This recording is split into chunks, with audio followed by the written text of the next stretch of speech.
जय श्री कृष्णा। जय श्री राधे। कहा जाता है कि साधु संतों के पास अपने तप बल से ऐसी शक्तियाँ आ जाती हैं कि जो वो बोल देते हैं उसे भगवान को भी पूरा करना ही पड़ता है। अर्थात जिस व्यक्ति पर संत कृपालु हो जाते हैं उस व्यक्ति को वह सब भी मिल जाता है जो उसके भाग्य में नहीं होता। आइए आज इसी से जुड़ा हुआ सुनते हैं एक सत्य प्रसंग जो बड़ा ही अद्भुत है और जो पहाड़ी बाबा के जीवन से जुड़ा हुआ है। पहाड़ी बाबा वृंदावन में रहा करते थे। कहते हैं कि पहाड़ी बाबा का जन्म कार्तिक पूर्णिमा को हुआ था और बाबा ने 150 वर्ष की अवस्था में कार्तिक पूर्णिमा के दिन ही जीवित समाधि ली थी। अभी भी वृंदावन में जीवित समाधि लेने वाले एकमात्र पहाड़ी बाबा ही माने जाते हैं।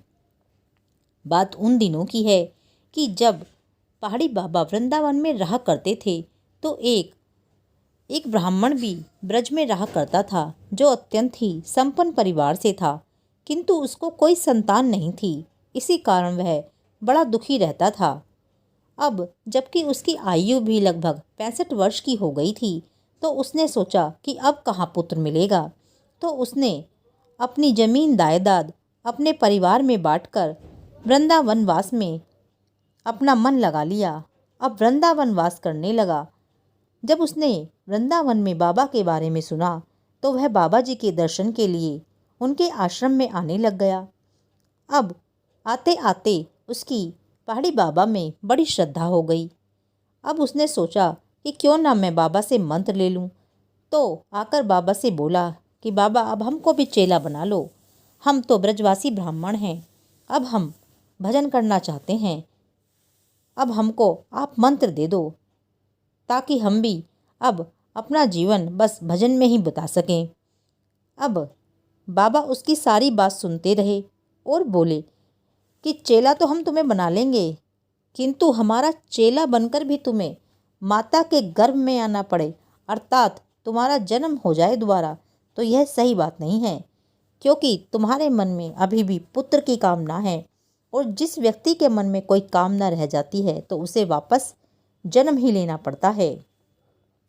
इसीलिए पहले तेरी कामना पूरी होगी और उसके बाद तू मेरा चेला बनना। और बाबा ने उसे बोल दिया कि जा, तेरे घर एक पुत्र होगा। तो ब्राह्मण बोला कि महाराज कैसा मजाक कर रहे हैं, अब मेरी 65 वर्ष की आयु हो गई है, अब मेरे संतान की कोई उम्मीद नहीं है। तो संत बोले कि नहीं, अब तो मेरी वाणी से निकल गया तो होगा ही होगा बेटा, जा घर जा। और इस तरह बाबा ने उसे अपने घर भेज दिया। तो वो भी जाते जाते बोला कि बाबा अगर मेरे पुत्र होगा तो मैं आपको ही भेंट कर दूंगा। तो बाबा बोले जा जा देख लेंगे, क्योंकि बाबा को ऐसा लगता था कि कहाँ बुढ़ापे की संतान जिसकी उस ब्रजवासी के मन में इतनी इच्छा है वह मुझे सौंप कर जाएगा। अब जब ब्राह्मण घर गया तो कुछ दिनों के बाद सच में ही उसके यहाँ पुत्र हो गया। अब जब उसके यहाँ पुत्र का जन्म हुआ और वह 1-1.5 महीने का हो गया तो उसने उस पुत्र को लाकर बाबा के चरणों में डाल दिया और बोला कि बाबा ये तो आपकी वस्तु है, मैं आपको ही भेंट करता हूँ। तो बाबा ने उसे खुशी खुशी स्वीकार कर लिया, किंतु बाबा उस ब्राह्मण के लाने से, उस पुत्र को लाने से इतने खुश हुए कि बाबा की वाणी से ही निकल गया कि जा, तेरे 4 पुत्र और होंगे। तो ब्राह्मण बड़ा हिचकिचाया और बोले कि बाबा कैसा वरदान देते हो, सारे ब्रजवासी हमारी हंसी मनाएंगे कि बुढ़ापे में लाइन पे लाइन लगाई जा रही है, बच्चे ही बच्चे पैदा हुए जा रहे हैं, हमारा तो बड़ा उपहास। बोले तो बाबा बोले अब तो वाणी से निकल गया, जा, अर्थात वाणी निकल गई तो उसे पूरा होना ही है। इसी का नाम है कि जो ना करे लकीर सो करे फ़कीर।